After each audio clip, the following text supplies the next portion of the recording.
What's going on, everybody? This is Al from PlaybookGamer.com, and today we're going to look at the Louisiana Monroe multiple playbook in college football 25. So this game calls it a multiple playbook, but honestly, it's a spread playbook at heart. It's nothing but shotgun formations. It's got a great collection of RPOs, a decent collection of option plays, and some other concepts that it's pretty much dedicated to. And we're going to cover all of that. We're going to look at the formations, concepts, play types, and personnel. And hopefully by the end of the video, you have a good idea of what this playbook is all about. So starting off, formations, again, it's nothing but shotgun, so that's where we will start. Split slot, that is a 20 personnel look with the 2 backs and 0 tight ends. That is the only 20 personnel look in the entire playbook. Then we got our first and only 12 personnel formation, wing slot offset, 15 plays there. And then we get into our first of many 11 personnel formations, the 1 back, 1 tight end. I'm here to tell you there's a ton of it in here. Doubles Y off weak. Then we got slot right. Then we got Y off trips weak. Then we got trips tight end offset. Then we get bunch open offset. So pay attention to your tight end. He is 38 and he's still in this formation here. So it's still 11 personnel. And then we got double stack. He is still out there. And then we got spread halfback weak. It's still 11 personnel by default with the tight end out there. That's 21 plays at least. Then you got spread double flex. He is still out there. That is 11 personnel. And now we're into our first 4 wide look. Trips, 1 back, 0 tight ends, 18 plays there. Then you got the weak version of that. You're just moving your halfback over to the opposite side. And then we got empty trio or alone empty formation. It's still 11 personnel. So notice the bulk of the 11 personnel formations, they're all offset. If that is your thing, it gives you a slightly better vertical downhill running game. It's not the deal breaker if you had, if you was doing nothing from right here where the halfback's beside the quarterback. But I just wanted to point that out. It's just a really simple trend I'm just kind of noticing here with all of the 11 personnel formations. And if you go to like the 12 personnel look, there's the halfback. He's at the flex or at the offset look of the quarterback. All right, so that is all of the formations. It's not a very big playbook, but what I want to do now is go through the formations and let's go find those pre-snap motion mini schemes. Those are good drive starters or just things to build your offense around. You could build a scheme around any combination of plays you want, but I really want to focus on the pre-snap motion one. So this formation doesn't have any. What about wing slot offset? We got our first jet sweep look. We got a zone fake jet. We got a jet pass fake zone. And then we got a PA jet sweep. So everything is based off that jet pass fake zone. I'm going to go ahead and call it. What I like about this one, you got the 2 tight ends in the direction of the jet sweep. So you should have a little bit better blocking. Should. In this case, we didn't have good blocking at all. But if your 2 tight ends can pick up whoever they need to on the other side, you can get decent gains out of it. Just kind of comes down to your tight ends just making plays, and unfortunately, they didn't do a good job on either one. But I'm going up against a really good defense in Florida.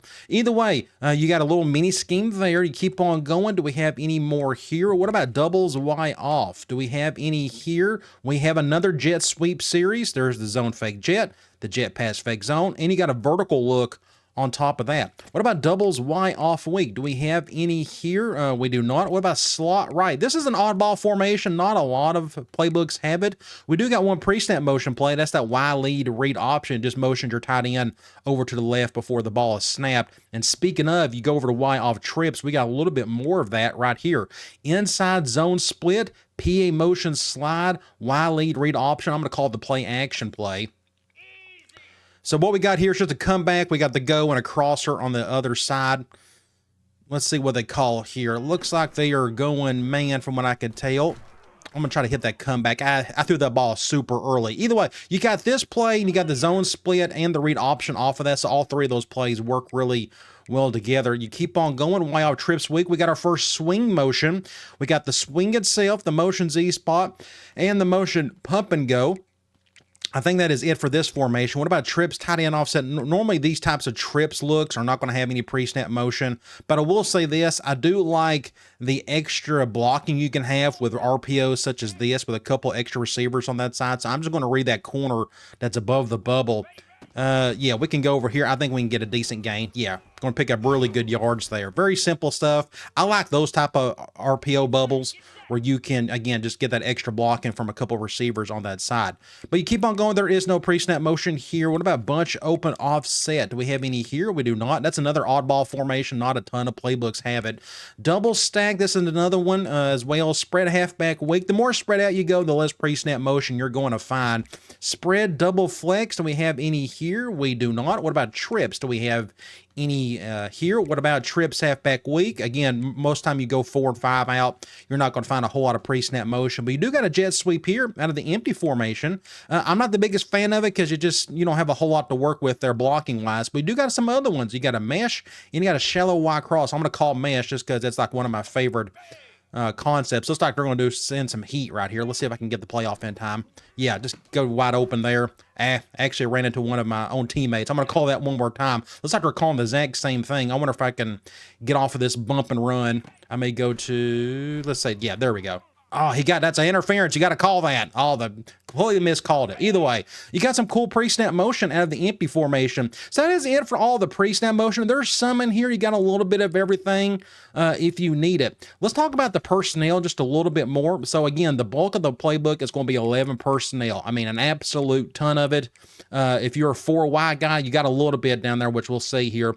We got 23 is your goal line, 32 is your QB kneel, 21 is your clock, 20 you do got one if you need a 2-back look. So this is not a 2-back offense, but you do got one formation that has it. You do got a 2 tight end look, but this isn't a tight end heavy offense. Now your number 1 tight end can get a lot of touches in various ways, but just in terms of multiple tight ends, not so much.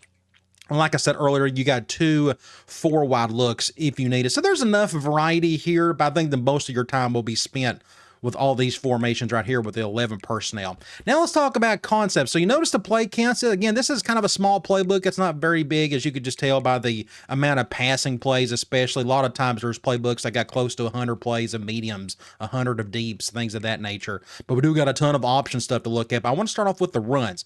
Starting off inside zone, we got 13 plays here. That's a good, healthy amount. That's usually your number 1 running concept in the game. We got 7 counters. That's a good number. We got 1 ISO. We got 6 power. So power and counter will go together. We got 4 draws. If you're doing a lot of drop back, which you actually will be doing quite a bit of drop back in this offense, just in my opinion. So the draw will help you out there. And then we got just a couple outside zones. And then we got a sweep. So to be honest, I think you got a good mix of everything here. You don't have to be strictly zone running with inside and outside zone and draw. You got enough power and counter if you want to implement those, and you also need to pay attention to the RPOs, which ones have more of a zone running scheme or a gap scheme, and we'll check that out here in a minute. Let's go look at the options. Starting off, notice they actually, thankfully, they put these in groups of the actual option stuff, and at the end they throw the RPOs towards the end. So you look at 1 inverted veer. We got 3 load/speed options. I'm a big speed option guy. I think these things work really well. Let's see if I can make this look halfway decent. Let's see.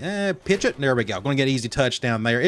You have to really mess up in order to mess up the pitch, if that makes sense. They fixed it a couple months ago. It's a lot more user-friendly now. I really like that. But you got a few of them if you need it. You got 12 read options, and you got a nice variety here. Notice the wide lead read option. There's a lot of leads here, lead there. And the reason why you see all that lead stuff is you go back to your formations.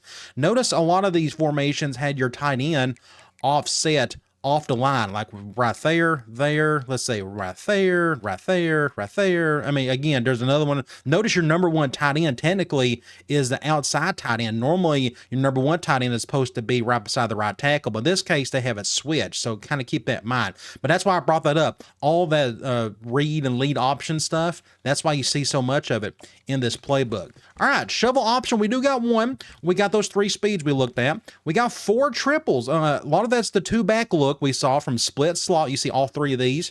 If you need a little true triple option look, and there's that shovel we looked at. There's a QB slot option if you need to get your wide receiver involved. Now let's head into the heart. What I think of is the playbook, and that's all these RPOs. We got 10 RPO reads. Now, they got an RPO read bubble right there, but honestly, that's like an alert out, so you'll probably see that same play over in the alert section. I'm going to go ahead and call this one. This is probably my favorite type. So you got a good pre-snap read with the alert out. If that corner's off of him a pretty good chunk, which he is, he's about 7 yards off, I'm just going to blast it to him. Going to get an easy 5 yards. But if he's not off of him, like I may force it. Let's pretend like that corner is right on our alert out. So what I can do next is just read the right side. If anybody's covering that bubble, I can go to him. If not, I'll just hand the ball off to the halfback. So let's say, yep, we're just going to hand the ball off.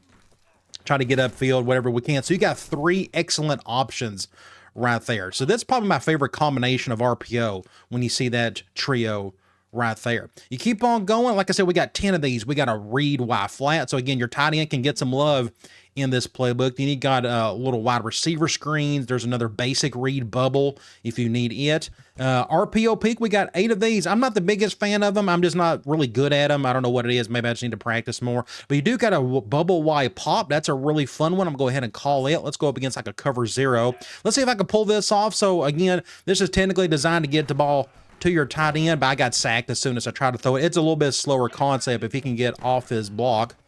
And I didn't do that correctly. That's my fault. I could try that one more time. Let's see if I can make this look halfway decent. Nope. He got stuck on the blocker or something. Either way, I kind of enjoy that play. I think it works pretty well if you can get the ball off in time and your tight end can get a good release. In this case, I'm doing a terrible job of it, as you can tell. But anyway, I think it's a pretty cool play. You keep on going. Like I said, we got 8 of these. We got an RPO zone stick, which is pretty cool. And then the bulk of them is going to be all these RPO alerts. These are my favorite. Again, a lot of these basic bubbles. You got some shock in there if you need it.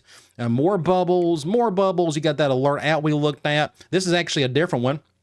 That one, if you notice with this bunch RPO alert out, I'm going to go ahead and call something random. So you notice right here, this is actually a gap scheme RPO. You got a left guard pulling for you. So I'm just going to hand the ball off to the halfback on purpose. And it's just a pulling one. So you got to be mindful of which RPOs you call. You kind of want them to fit what your main running scheme is. So you notice the first 2 over here on the left is zone running. All the linemen are blocking straight ahead. But the RPO alert bubble on the right, that's technically zone as well. There you go. RPO alert shock. There's your tight end doing another zone split. Again, just kind of pay attention here. It looks like the bulk of these are going to be zone running, but you see the first 2 on the left, RPO alert bubble and RPO alert out. The left guard is pulling for it. That's gap scheme. RPO alert screen on the right, that's zone scheme. So again, just kind of pay attention which one you like the best. But if you notice, we got a ton of RPOs to work with. Let's go to look at the quick pass. We got 4 Ohios. We got a scat. We got 10 slant. That's a big, good number. We got a spacing, and we only got 3 sticks. So your entire quick pass game, honestly, is going to come from this right here. All the slants. Let's look at the mediums. We got 7 choice, so pretty much any option route play that's got one, they're going to dump it here. We got 14 curls. Any type of curl or a hitch, they're going to dump it here. I'm a big curl hitch guy, or a curl flat. I think those just work really well in this game. Like I'm going to call this one from empty, just because it's been a while since I've called one. Looks like we got decent numbers on the left, so I'm going to go, and I went to the wrong guy. That was terrible. I'm going to try to redeem myself. Let's try this one more time.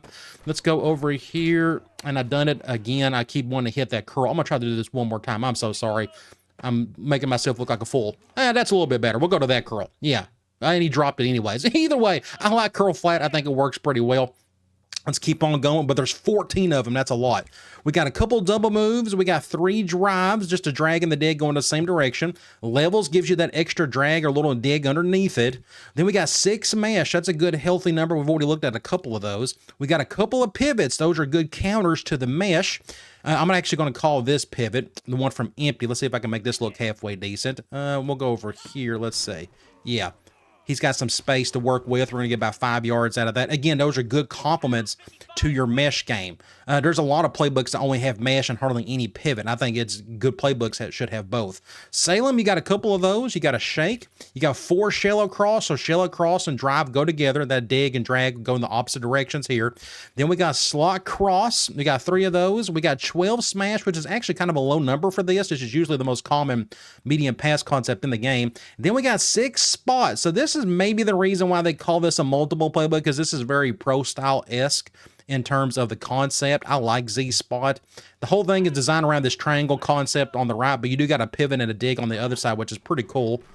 I'm going to see if I can hit that guy. I've done that on purpose just to kind of force it to him. Either way, cool spot concept, and you got 6 plays right there, which is not too bad. So you got a decent little variety here to work with.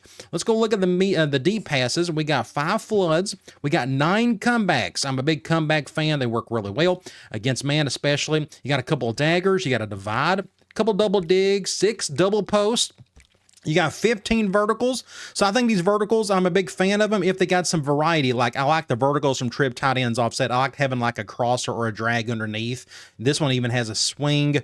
You keep on going. I like the fade stop. That's just a little bit different as opposed to your basic all 4 or 5 routes just going deep right there. You got a go. You got a couple meals. You got a couple Portlands. You got 8 shot plays. So some of this is going to be play action over the top just to try and attack safeties and whatnot. And then we got 4 switch if you just need a little bit of that run and shoot built in. Let's go look at the play actions. It says we only have 5. We got a couple boots and 3 slides. Notice those slides are pretty much the same as those inside zone splits. You want to give that defense the same look of that tight end going across, blocking, or going out for a pass. Screens, it says we got 22 total of them. Some of these are the RPOs we've already looked at. It says we got 15 bubbles, 6 flankers, and a mid screen. But if you go over to play type, you go to pass, and you go to screen pass, you got 18 total true screens, non-RPO stuff. So most of this is halfback slip screen, tight end or wide receiver screens, things of that nature. So you combine these 18 plays with these 33 RPOs, that gives you over 50 screenplays. I mean, that's an absolute ton. You can't ask for any more than that if that's your type of offense. So again, plenty of screen stuff to work with. Then you got your play actions. We got only 21, so this is really low number. Yes, it's a small playbook, but even some of the smaller playbooks I've noticed have more play action than this. I don't know how much of this you will use. My guess is you're going to do a lot of your work from the RPO game and then kind of work off of that. At least that's what I would probably do. So let's go look at the runs just a little bit differently. We got 21 inside handoffs. So the bulk of your run game, due to those offset looks, like we see all 3 of these plays right here are offset looks with that vertical look. I'm going to go ahead and just call one just to prove a point. Let's go up against like a random nickel. So notice the halfback is offset. So the whole point is you got a little bit easier of an angle to go up the field as opposed to going to the outside. So everything kind of builds off of that. And I think your RPOs, your inside, your run game should as well. So you got 21 of those. You got a couple outsides. You got a pitch. You got some counters. Again, I would implement some of those if you want to go to the outside. Notice these 3 plays right here all are technically meant to go to the outside. We got those draws. Again, that's more inside zone. Then we got a fullback run, and it says we got 2 QB runs. One of them is an actual QB blast. Option, you got 20 plays here. Most of it's going to be read, some of it's speed, and some of these are those lead options that we looked at because the inside zone split look. And you even got a little bit of a triple option if you need it as well. But again, I think the heart of the offense is all these RPOs. We got 7 reads, you got 11 peaks, and you got 15 alerts. I mean, 33 is a big number. It's not the biggest amount in a playbook in the game. Texas usually has the most. But this one, 30 plus of anything, should tell you how important RPO is in this offense. All right, that is it for this playbook. Again, it's very simple. It's nothing but shotgun. It's RPO based. It's got a good collection of option stuff. And it's just not the biggest playbook in the world, but that's not a bad thing either. All right, guys. I'll talk to you later.